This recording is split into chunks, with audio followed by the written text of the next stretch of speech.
In today's video, I'll show you how to delete Hotmail emails in bulk using Outlook.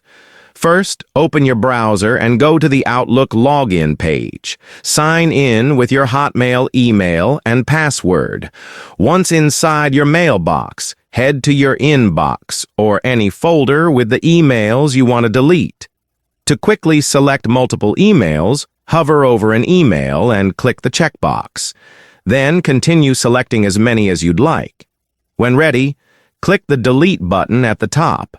This will move all selected emails to the Deleted Items folder.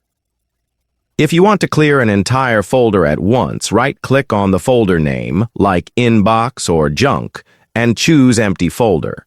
Finally, to remove them permanently, open your Deleted Items folder and click Empty Folder there too. And that's it. You've now deleted Hotmail emails in bulk. In today's